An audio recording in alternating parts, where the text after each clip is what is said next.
Parish orphans and retrogrades. We have been talking so much about the darkness in the church, the darkness that crept into the church roughly 11 years ago. And before that, by about half a century. And, we do that from time to time. We'll have fits and spurts here on Rules for Retrogrades of doing 3, 4, 5 shows on new devilry. What new devilry is this? Out of the Vatican here in the 266th pontificate.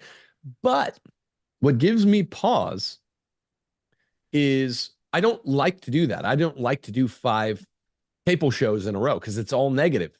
It's all a near black pill. Don't black pill, but it's nearly a black pill. I was saying the same thing in October during the synod, where it was a run of probably 8 shows in a row just on negative quasi black pill stuff out of the Vatican. That's nothing but bad. It's necessary, but you feel like your constitution, your gut, your system, your mind, your heart is taking a blow. And this channel is committed to 4 things. And the negative papal attention that we cast is kind of related to all 4, but it constitutes none of the 4 pieces of this channel. The four pillars are patriarchy, subsidiarity, right-wing community organizing, and new old re-education. Today, I have a guest with me that can speak to all 4.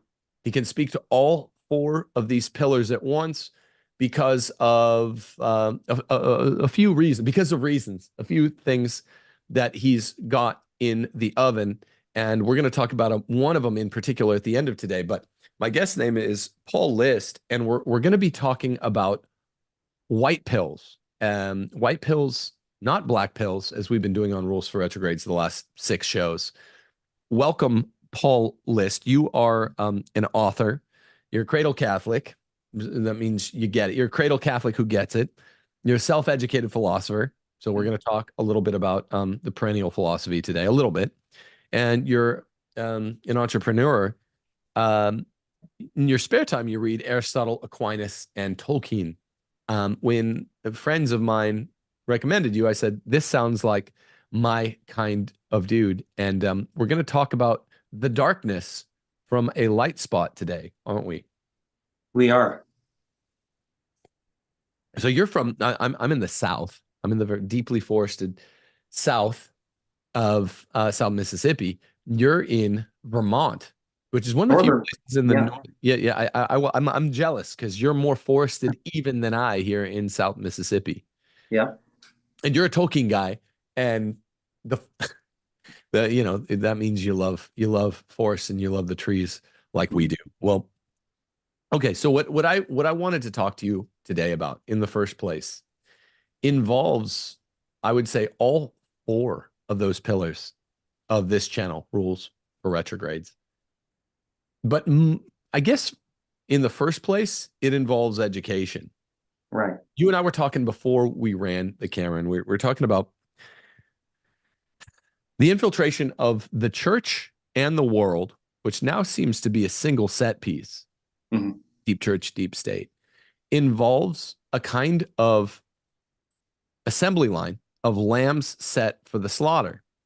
And in terms of modernity, which I think finds its name in the title of this video that we're running right now, this involves a certain kind of education that was emplaced through, I'd say, the University of Chicago by Marxists. No, we're not just talking about DEI or woke stuff. It's more specific than that. And we're talking John Dewey, that seems pretty nakedly now to have been oriented to line us up like lambs for the slaughter for a kind of AI world hijacking. Did you want to say something on this preliminarily? Well, all the problems that the West faces right now and Catholics need to be particularly aware of is the fact that it's all rooted in a Marxist, Darwinist education system that was planned, and it all had its origins in the Reformation. really. I mean, when the seeds really came to be the seeds that they are, it came out of the Reformation, and it really blossomed, I hate to use the term blossom, but it really manifested in the Enlightenment, in the cacophony of confusion and sophistries that came out in the name of philosophy, and really came to an apex in John Dewey, and he was a big Marxist, big Darwinist, a huge fan of the Industrial Revolution. So he basically industrialized our education system, not toward comprehension anymore, but more toward indoctrination and a formation and a fallacious, pernicious information that steered us directly towards our heading right now, which is to own nothing in 2030, to own nothing and be happy. Be happy. And that's because we'll be joined with machines, and we'll be in the virtual realm, which in other words will be dead. Yeah, the singular what? Look, how are you going to be happy owning nothing? We know human nature. Leo the 13th moved private property from being not considered a natural right. It's very close to a natural right for Thomas Aquinas. Leo the 13th, actually through the writings of John Locke. Not a lot of people know this. Leo the 13th had 3 researchers that said, actually, this is one issue that Locke was right on, that we're going to change the Thomistic teaching and say private property is not just a corollary of the natural law and humans' natural reason, meaning it's basically the same thing, but we're going to actually say it is the third natural right. Leo the 13th in Rear of Arms is the one that did that. So we know if it's a natural right, that a human being cannot be happy without property, removed from property. So when Klaus Schwab announces that by 2030, we will own nothing and we will be happy, there has to be some account for it. You say, and this is fascinating, I've never thought about it until you just said it now, the reason we'll be not displeased is because we'll basically be joined in the singularity catatonically with machines, and we'll be incapable of movements of the will, such as displeasure or something like that. Is that it? Well, I think it was Aquinas made it very clear that the reason that owning property is our right is because we have a rational soul. And because we have a rational soul, we have the right to own property. It's pretty complicated, but essentially we're being very clearly pushed into transhumanism and pushed into the virtual reality under the guise of being happy. What we will own will be nothing. It'll be a complex series of ones and zeros and a delusion, but ultimately we'll be dead because there is no downloading our souls into a machine. That's an Alan Turing idea, and here it is upon us. And it all really stems from Descartes' dualism. All of this punishing, devastating evils that we see, and they're shoving down up the poor kids' throats in school who don't know any better. It comes from this misunderstanding of our nature, not as a substantial unity anymore, as Aquinas pointed out, where the body and the soul are inseparable except by death. They need each other, and they're conceived at the same moment at conception. We're split in half now, and the body becomes ripe for manipulation and as a machine, and it's all mechanism. It's all part of this mechanistic view of reality, and human beings and the body fall into that. And then we go for this transgenderism, because after all, our bodies are just a machine. They can be changed any way we want. And now that they're separate, we can do separate things with the body and separate things with the soul. And ultimately, Turing's idea was to build a machine to bring back the soul of his dead childhood friend to occupy this machine. And here we are. It's got its roots in Descartes, but it really came to fruition, technological, mathematical fruition, in Alan Turing's work. Let's trace this out slowly, because it's really important what you're saying, and it's not quite as rudimentary as conservatives that listen to conservative mainstreams are taught to believe. The progression of the systemic I don't know. I'm trying to think of exactly what it is. Devolution. Let's just call it a systemic devolution that Yeah. stems into modernity, through modernity into postmodernity. Ultimately, we're going to say, I think you and I will say, the solution is something like the perennial philosophy channeled through the narrative voice of Tolkien. I think is something like the white pill here. That's Yeah. seems to be your claim, and I agree with it. Yeah. But I want to go through the devolution with you because Sure. you mentioned some ideas that told me like a tuning fork. You get Right. and mentioning Bacon and Descartes together as kind of the two figureheads of the Enlightenment Mhm. shows that one gets it for a specific reason. I'll explain in a second, but let's walk through this together. So first off, Mhm. in the 16th century, we have the Protestant Enlightenment, which uncouples Christianity from the natural law. This is most specific. It also desacralized Christianity. It pitched a desacralized Christianity, a Christianity that doesn't have the sacraments, but Mhm. and that's a kind of supernatural uncoupling. But the uncoupling of Christians from the world via the divorce of the Christian mind from the natural law was, I think, the most pernicious element here. And it led the way, paved the way by about 100 years um, to what's called the Enlightenment. And in my book, Catholic Republic, I trace this. I say, look, Protestant Reformation in the 16th century and the Enlightenment, figureheaded by Bacon and Descartes in the 17th century, each stand for three propositions: the uncoupling of Western civilization from three things, right? And it's basically the three things are all attributions of nature.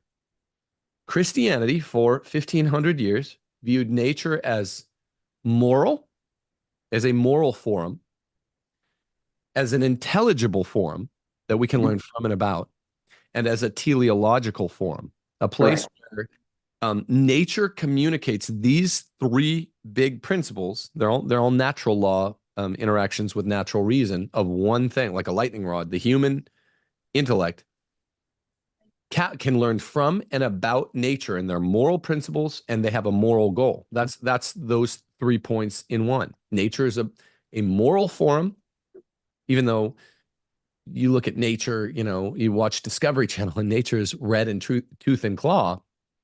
It's a place where human beings, human nature is still set to thrive, even though animals kill each other and pretty much just have sex nonstop. Human beings are different. Don't ask the red pill guys, but human beings are different.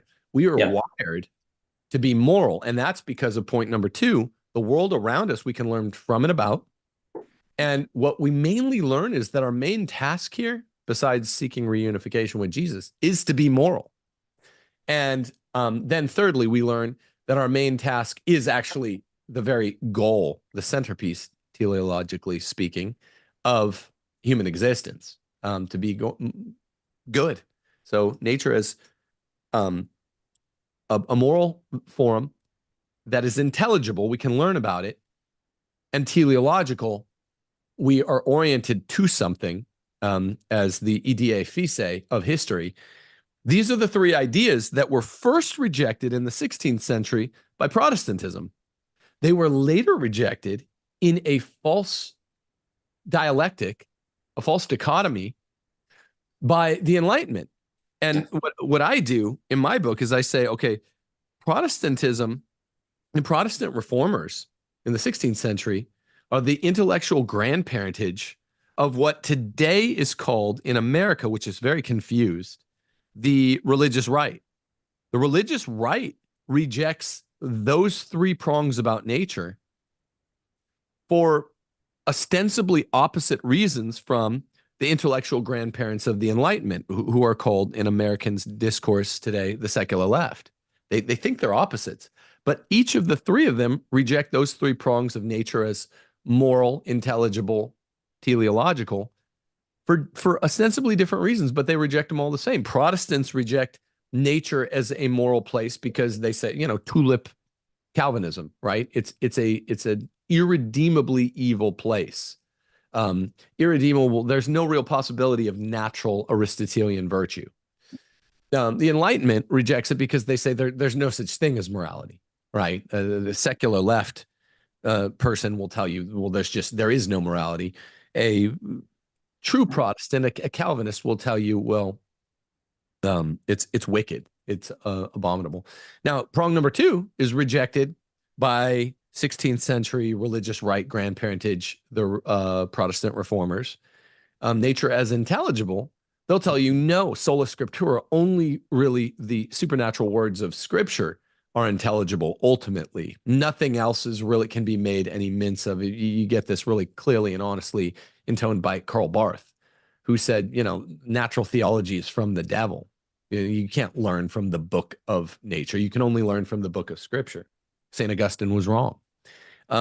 Enlightenment will say, well, the universe isn't really intelligible. And this is where Bacon and Descartes are particularly important, because whether or not you're an empiricist or a rationalist, there really is no is there. There's no intelligibility that isn't just data numbers like in the Matrix. There's no such thing as intelligibility. And of course, for Protestants, they kind of agree on prong 3 with us Catholic Christians that there is a purpose to the universe, which is unification with Jesus, but it's not coupled to prongs 2 and 1, being naturally moral or naturally wired to using our intellects toward the intelligible, which is the outside world. Well, they did away with the outside world. They did away with that right off the bat right out of the gate with Bacon when he wrote the Nouveau Organum, his new organon, to replace Aristotle's organon, this basic treatise of logic. He did away with metaphysics. He returned us. He really the big grab in the Reformation was they grabbed academia. They grabbed academia there and they turned the mind of humanity. They turned the West's mind downward toward the earth, and they did away with the if we can't touch it, smell it, taste it, feel it, hear it, it's not there in their materialism. They turned all of creation into a machine to be exploited. That was their whole goal. Now their whole goal wasn't to join with God for eternity. Their goal was to create wealth and pleasure and eternal kind of a secular or a serial lifespan here on earth.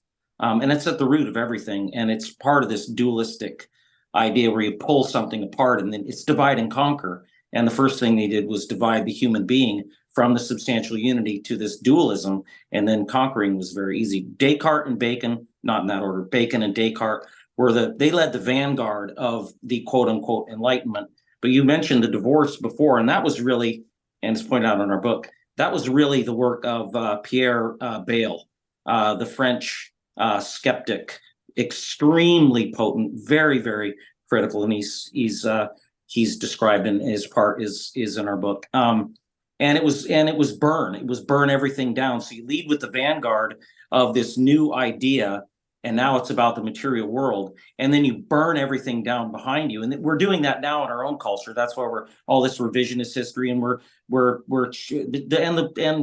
the Lord of the Rings and the Rings of Power, the Rings of Power by Amazon is a perfect example of that. Burn down what we thought, our memory, destroy our idea of what something is, and you can't remember it anymore, and it's not powerful anymore. Human beings live and die by ideas and stories. And when those ideas and concepts, ideas and stories are warped, we're warped as people. And that's exactly what's going on. We've got this new idea, this whole woke ideology rooted in Marxism and Darwinism. And then we've got burn everything down behind us. And particularly in young people, they don't have a chance. And without real firm, strong parenting, not the teachers, real strong parenting, they don't have a chance. They can't see what's going on, and they become extremely vulnerable to what we see going on right now, even to the point of mutilating themselves.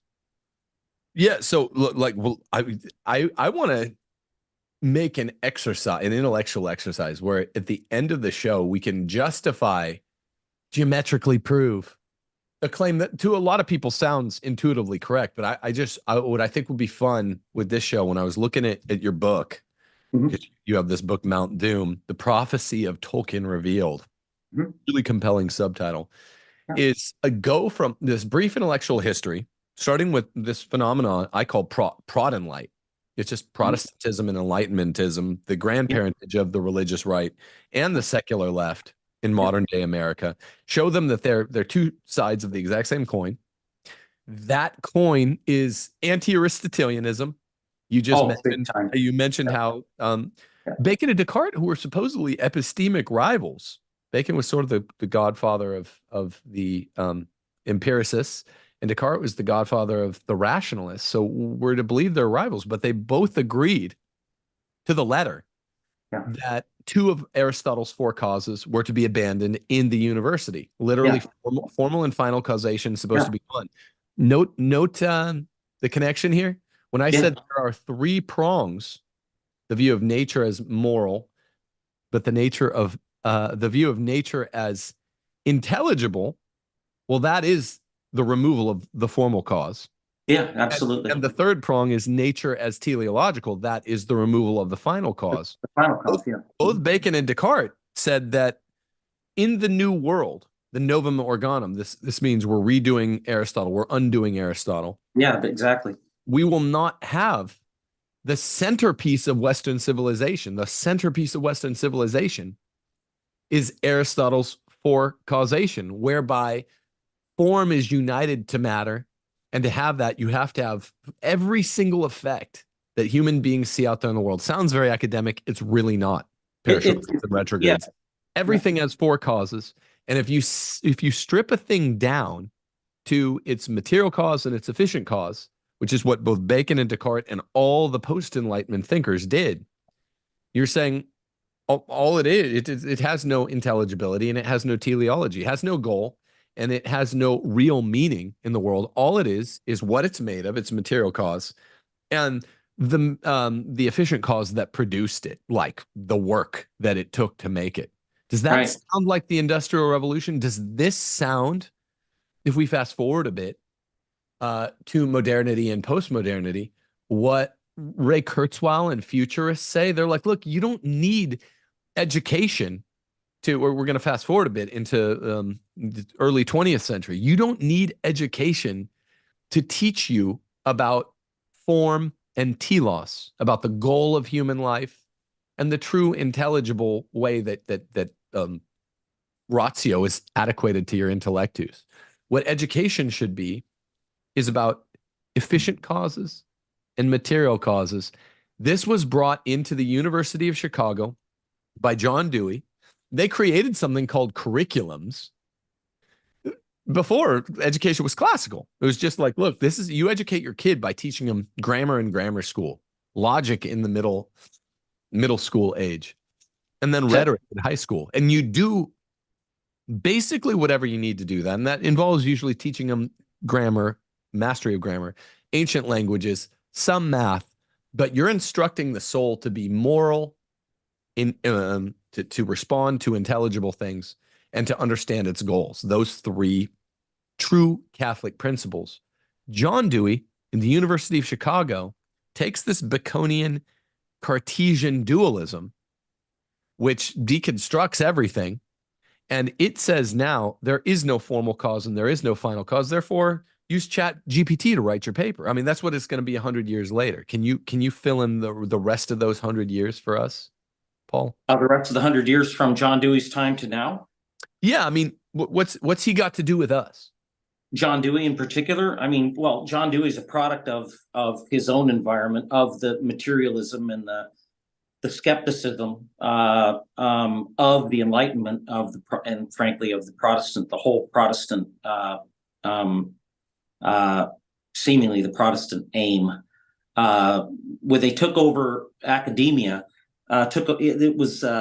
I mean, it was a huge blow to civilization. I mean, it turned our mind away from philosophical wisdom, which is Gandalf, by the way. Gandalf is philosophical wisdom. Saruman is the image of John Dewey, and he is practical wisdom.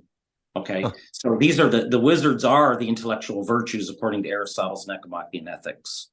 So you have Radagast is rational intuition, and the two blue wizards who don't come into the story, they go further to the east, which is outside in the cosmos. They're the exterior intellectual virtues, and they're art and science.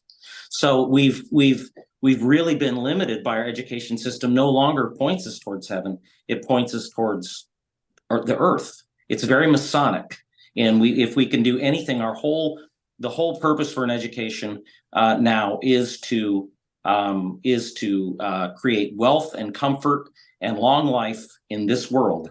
That was supposed to be our goal, and it's all out of fear of death. Really, I mean, you look at the guys in Davos and whatnot. They wouldn't be doing any of this stuff if they believed that there was an afterlife, but they really don't, and they fear death like crazy. So they'll do anything they can, or they think they have to preserve their own longevity. If it means killing us, that's fine. It's no problem for Yeah, them. I think they're Yeah. trading on the masses' fear of death. The greatest joke, I think real elites definitely are not non-believers. They're Luciferians. They know Oh, there's that's true. but Absolutely. Yeah. transhumanism that's being pushed by them trades on the The fear. commoners fear of death. I mean, one Absolutely. difference between the ancient world and the modern world, Paul, is that the peasantry, the hoi polloi, used to always be religious, and that Yeah. was saving grace. They were like Absolutely. among the most religious people in the land. It Absolutely. was now what's flip-flopped is only intellectuals, good intellectuals included, and elites, the dark wizards of Yeah. the world who run things, have certitude that God's absolutely real, the devil's absolutely real. Now the elites are all people that are in league with him. Yeah. Absolutely. Yeah. Talking about something like WEF, I know because I've Mm. filmmaking friends that have been to Davos and have Yeah. seen even Catholic prelates engaging in the dark arts there. There's a Yeah. system of like secret societies, concentric circles. You have to have a pass to go see the dark arts shows at Yeah. Davos. So they know the reality of they know true reality. They know that there's another world. They've already cast their bets, but Absolutely. for the first time in world history, all of the hoi polloi are the atheists, which is new. And the way to gain power for things like the singularity, AI, the new world Elon's pitching, the new world all of the other cyber elites are pitching this fantasy world where you don't die, you live forever, you could be whatever Yeah. you can do whatever you want. It is all trading on the fear of death. I mean, Heidegger got this one thing right. Like the most authentic moment in the life of man is when you own death. And this is what true Christians will always own. You know, death smiles at us all. Right. True Christians know you have to smile back. Right. So I think that I was trying to trace out the fact that on a natural plane, Aristotle's the teacher of teachers. Absolutely. Once we unite the natural plane to the supernatural plane, we realize Aquinas is the teacher of teachers. I was surprised and white-pilled to find in your first two chapters of your book, Mount Doom, you're saying what's not widely known. Most people know the master of those who know, like Dante said, is Aristotle. He's talking about natural philosophy. The master of those who know in terms of hylomorphism and including supernatural philosophy is, we have a common doctor, the universal doctor, Aquinas. Absolutely. You're an intellectual elite if you know that much.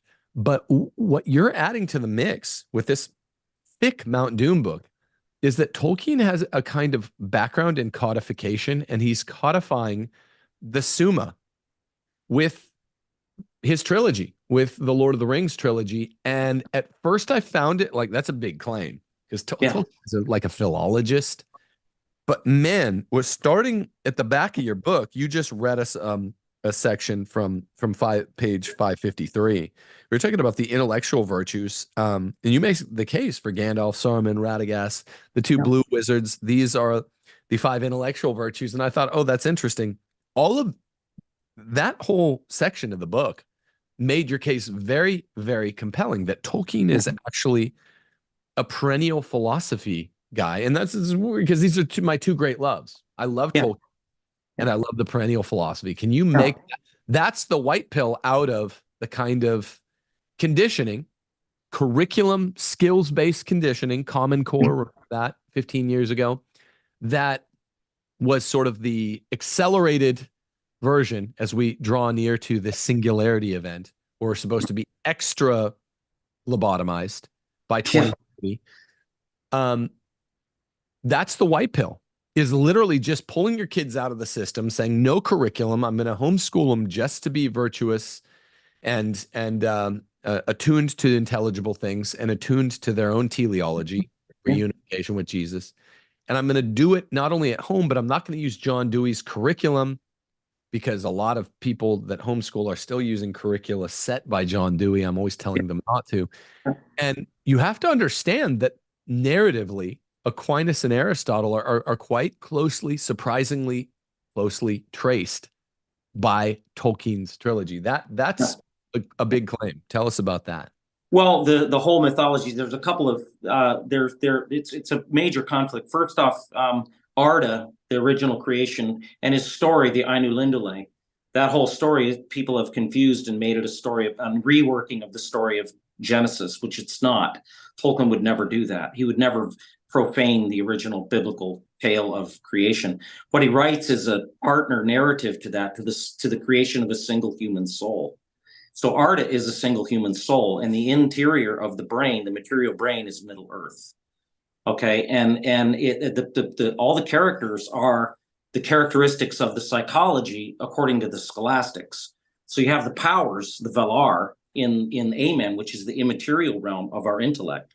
The Valar are the 14 powers of the soul according to the scholastics. The problem is very few people have studied scholasticism, real scholasticism anymore. So it's all alien to them. We've all been polluted by this Cartesian notion that is pumped through the education system, and Bacon defamed the scholastics, and the Protestants think the scholastics are useless because their founders, their grandparents, told them that that's the way it was.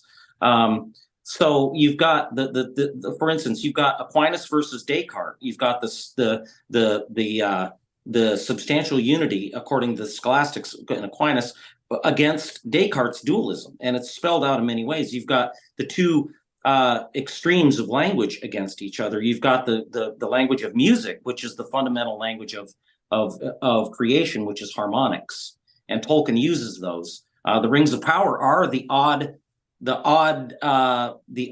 notes, tones of the dominant ninth chord. The One Ring is digital code. So you've got music on one end, Wait, and can you've you got explain machine that? code. You've got machine code on the other. Yeah, okay. Explain that. Yeah, because you got the one ring of power, you got the 3 rings of the elves, you have the 7 rings of the dwarves, you have the 9 rings of the men. There's no 5 rings. No, he leaves those out. He didn't need them. And Tolkien's a master. He doesn't give you all the information that you need. For instance, the identity of Tom Bombadil has been a big mystery until now. We point out exactly who he is. He's the transmigrated spirit of Telperion, the tree of light, the mature male tree of light. Goldberry was from the last golden fruit, that from Laurelin, the golden tree. They were allowed to transmigrate into new souls when they died, but were killed by Ungoliant, who is mortal sin, by the way. Morgoth is original sin. He's not Satan, he's original sin. That's why he mars everything. Okay, so you've got Tom and Goldberry. Where did they get their bodies? Aule, the power of growth, made them, just as he had made the bodies of the dwarves eons before. He'd already made the dwarves' bodies. So he made new bodies for the spirits, the fallen spirits of the trees of light. In there, it's very complicated. It's extremely beautiful, and we don't have time to go through it. But these are you've got the contests that are going on is for the soul of Arda, which is the single person, and we have to We all have to. Tom is the will, is the rational will. Goldberry is the intellect, the rational intellect, who are our rational portion of our creation above our 14 facets of ascension of the higher animals. Okay, and this is all scholasticism, and people don't understand it, but Tolkien was raised and educated under the very watchful eye of Father Francis Morgan, who was the personal secretary of Cardinal John Henry Newman, St. John Henry Newman, for 25 years. So Tolkien got a very, very rich and deep scholastic education. He was not educated whatsoever in the poison and the toxic, pernicious cacophony of ideas of the Enlightenment. Although he did study them and he did read them just to know where they're coming from, so he could understand. Like any good participant in a conflict of good and evil, you have to understand your adversary. So he understood his adversary very well. One of the things we need to understand, particularly as Catholics, is a large majority of our prelates and in the hierarchy in our church have been educated in the modern system that's anti-Catholic at its roots. It's Darwinistic. Everything, and they confuse words. You're a big one on this confusion and this ambiguity. What they do, and Francis is master at it, is they play on the third rule of logic, which is excluded middle. There's first is non-contradiction, second is law of identity, and the third is excluded middle. And that's where their playground is right. Most people don't understand that there's a law called excluded middle. And that's where the modernists make their most effective and damaging arguments in that realm of ambiguity, because people don't understand. They're violating excluded middle, but people don't understand that. So it sounds logical to them. And this happens, all the time. So Tolkien was very aware that ideas have consequences, and with his relationship and training for a few days with Alan Turing as a member of the very elite secret, he was recruited the government code and cipher school in 1939 to crack the Enigma code. And he got out of that right away because he realized that all they were going to do is create a more powerful machine. And ultimately this machine would become our greatest threat. And that's where we're right on the cusp of that. That on March 27, 1939, 6 months before the start of World War II, and just 18 months after the successful publication of The Hobbit, Tolkien began 3 days of top secret training at the headquarters of the Government Code and Cipher School in anticipation of a war with Germany. At that time, he is professor of English and literature at Oxford. He's one of 50 intellectuals nominated by the Dons of Oxford and Cambridge to staff a code-breaking center to defeat German codes in the event of war. On the first day, he and 13 other candidates trained in Scandinavian and Spanish. I did not know any of this, by the way. Yeah, few people do. Yeah, almost no one. This is Tolkien was being tempted by government intel agencies. They offered him a great job. Yeah, and he turned it down. Yeah, go ahead. Yeah, training continued for 2 days, after which time he was offered the equivalent of around $100,000 to work there full time. Tolkien was expected to accept, but inexplicably declined the offer, returning to his work at Oxford and to writing The Lord of the Rings. So why, you ask, did Tolkien turn down this opportunity to serve his country in the face of a threat from Hitler's Germany? Tolkien learned something there that so deeply troubled him that rather than promote it, he fashioned a warning against it and a sort of prophecy in The Lord of the Rings and the Silmarillion. That's compelling stuff, man. Yeah. Well, it's true. Anybody that has studied anything about Tolkien knows he was a great skeptic of machinery. He saw it for what it was. It was a comfortable, tempting road to hell for humanity, and so he wrote a fairy tale that would be very unthreatening. And it will, Tolkien's work will meet you wherever you are. If you just want it to be escapism, entertainment, and that's all you want out of it, you can't do any better. If you want it to have a little more meaning and you're willing to work at it, you can find all kinds of things. But if you really, really work at it, and I've really worked at it, you can see exactly what it was getting at. And it's a warning. It's Sauron is artificial intelligence. In the first iteration, he is Turing's child computer. That Turing describes what would be a child computer in his famous paper, The Imitation Game,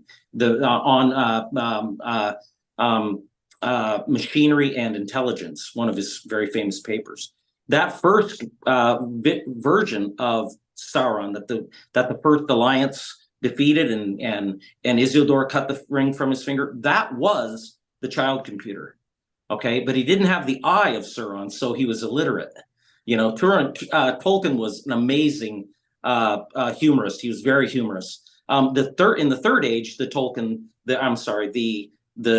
Sauron version of Sauron in the Third Age that they finally defeat by destroying the ring, which is ones and zeros, the language. Okay, that's the adult computer, but it doesn't have the ones and rings. It's the scanner eye. The eye is always looking for the ring, and that's right out of Turing's first really influential paper on computable numbers with an application to the Skydance problem, where he literally invents the computer.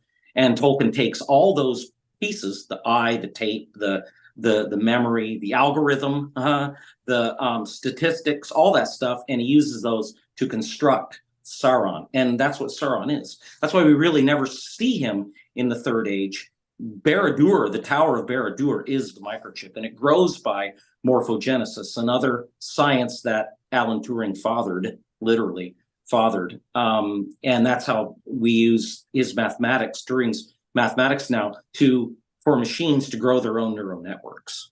So Tolkien saw all this in advance because he was paying attention.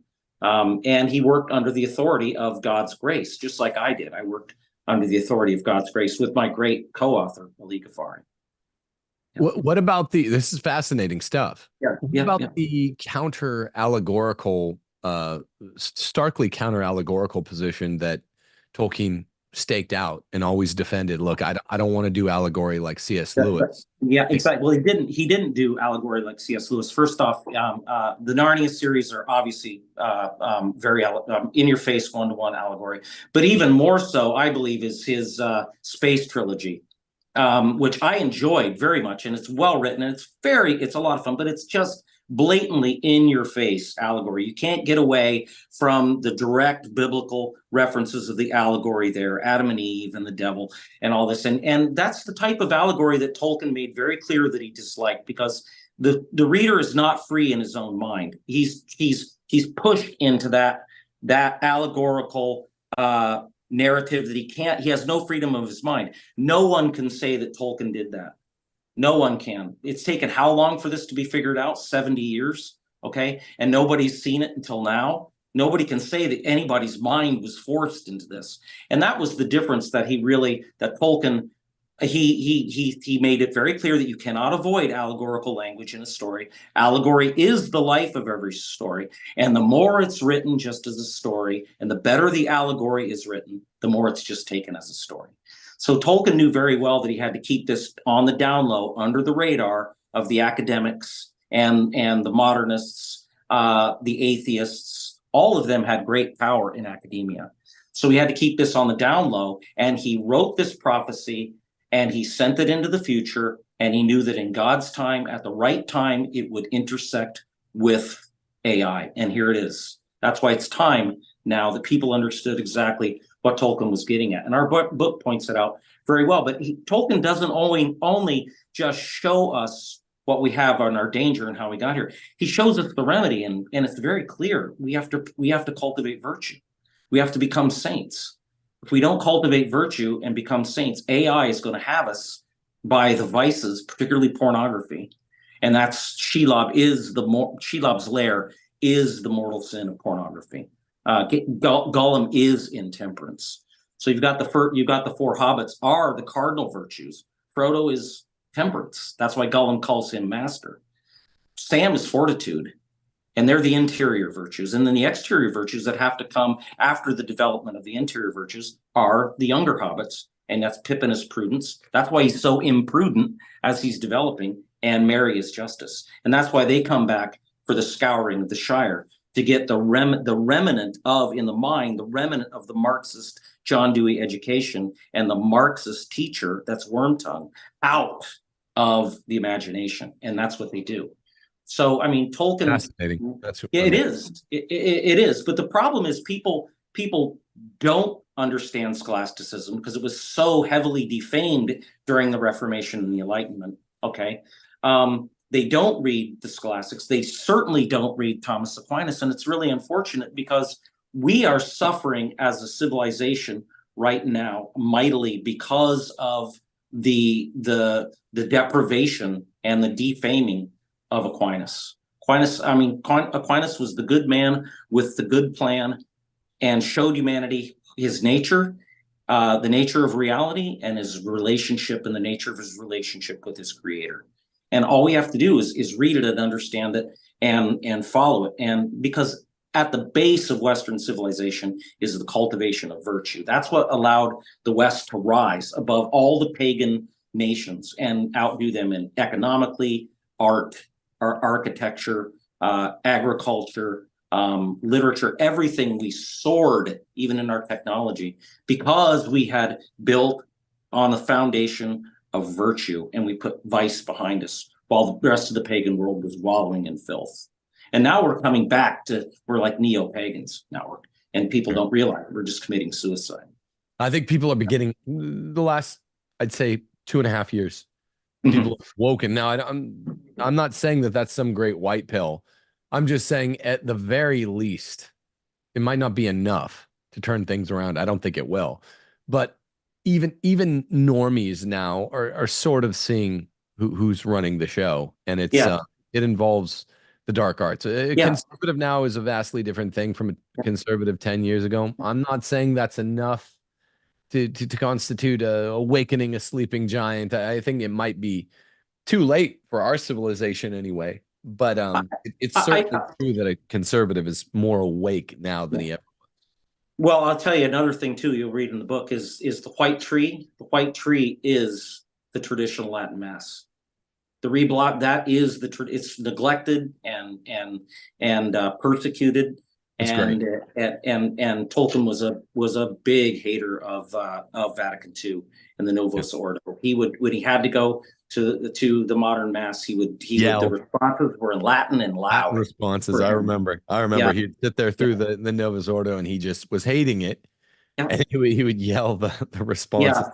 So the white tree, the white tree is the traditional Latin Mass, and it's being persecuted mightily right now. So when we have to stand up and go, we have to wake up and stop pretending that Vatican II was anything but a smoking, flaming train wreck.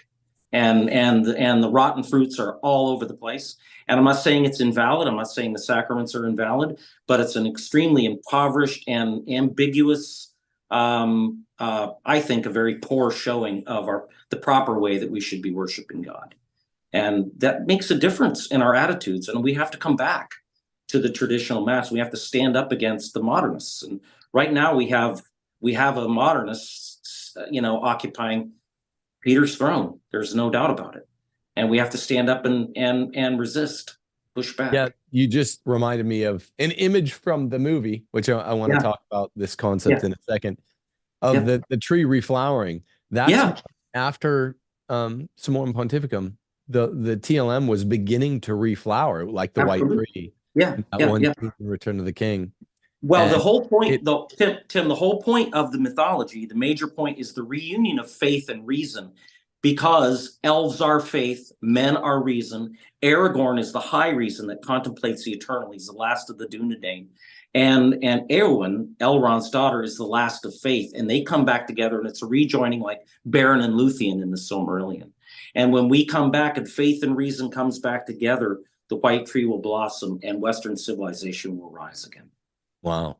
Well, that's quite the white. Wait, Éowyn, or you mean Arwen? Arwen. Arwen. Yeah. So the book that you've been, these are nuggets of pearly wisdom from Mount Doom. This is your book. You got it behind you there. I want to close on this notion that there's a million more nuggets, and I only read a few chapters. Great stuff. And people should go out and get it, and we'll call it out at the end. Okay. But I'd like to talk for a moment about an interesting phenomenon. This will be sort of the outro here. Once one has seen the excellently done movies by Peter Jackson. Not including The Hobbit. Not No, including The Hobbit. Hobbits not were including The other Hobbit, material. and absolutely not including The Rings of Power. But Yeah. the original trilogy, Yeah, they were well done. Jackson. Yeah. Once one's seen those, your cognitive schema is flooded by your cognitive schematics, in such a way by the images produced by Peter Jackson and the crew, who did a good job, that you can't even recall. You can't even come home to. And I've been trying to do it in your chapter 1 and 2. It was tempting me to try to do it to the first time you ever read Lord of the Rings, and I was trying to get to a winter day in 7th grade when I remember closing book 5 halfway through Return of the King. And that's like one of my only memories of the first time I read the trilogy. And all the other memories have been like fossil replaced. They've been overwritten. Is from the book. They've been overwritten like a palimpsest. Absolutely. Yep. What do we do about it? I mean, I think the first trilogy was really, really good, but it's not as good as the book. Well, they left out Tom Bombadil and Goldberry because they had no idea who he was. But they are the whole point. Tom Bombadil is the will. Goldberry is the rational intellect. This is the conscious being. That's why when Frodo, who's temperance, hears like somebody else used his voice, like when he says, "I will bring the ring," he felt like somebody else was using his voice. That was Tom Bombadil. Tom Bombadil was speaking through him.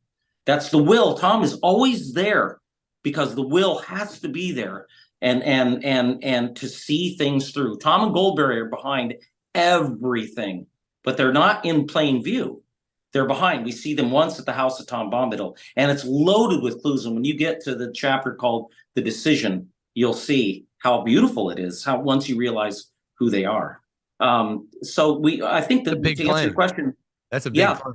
Yeah, well, yeah, I think you'll agree. The one thing that we can do is when our kids are young, particularly the young parents, I think what we really have to do is keep them away from the movies. Keep them away from the movies and read it to them.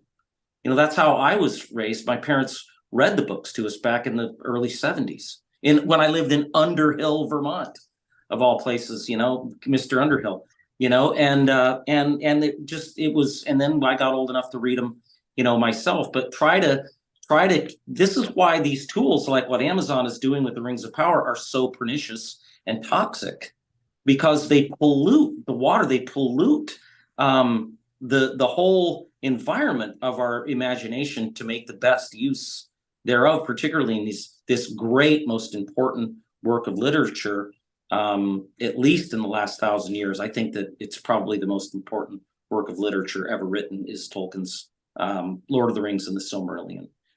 Yeah. Wow. Well, people should go out and get this book. It's called Mountain Doom. Can this be purchased on all the big forums, or do you prefer to sell it anywhere? That's everywhere. We've gotten all 5-star reviews on Amazon, and you can also go to our Read Mount Doom book website and order it there, where I'll personally put it in an envelope and send it to you. Awesome. We need to get the message out there.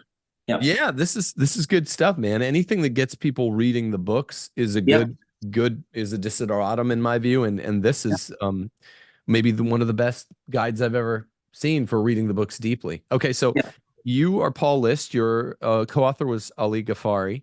Yeah. You could get the books on Amazon, or sorry, the book on Amazon, Mount Doom, The Prophecy of Tolkien Revealed. Good stuff. Excellent stuff here. Do you have any call outs in closing here, Paulus? Thanks for joining today. Just calling out my co-author Ali, who was I would never have been able to write this book without. He kept me focused and organized, and Ali is that's why he's a co-author. Yeah. Awesome. Well, and do you sell it on a website or anything like that? Oh yeah. readmountdoom.com. Okay, so www.readmountdoom.com. Yeah. And can you get the book there? Or I mean, absolutely.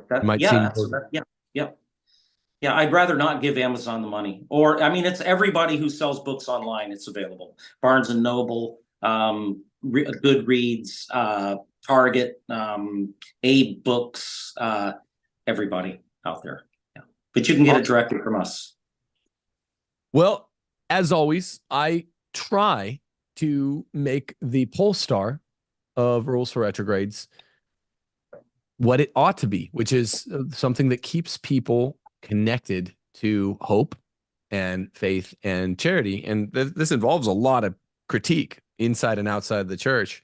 A lot of shows are dedicated to critique. Hopefully it's constructive inside and outside the church. But like I said in opening, the real bearings of this show are patriarchy, subsidiarity, education, and right-wing community organizing. In a book like Paul List in A League of Faries, Mount Doom gives you a little bit of all four of these. And we just touched the iceberg here today.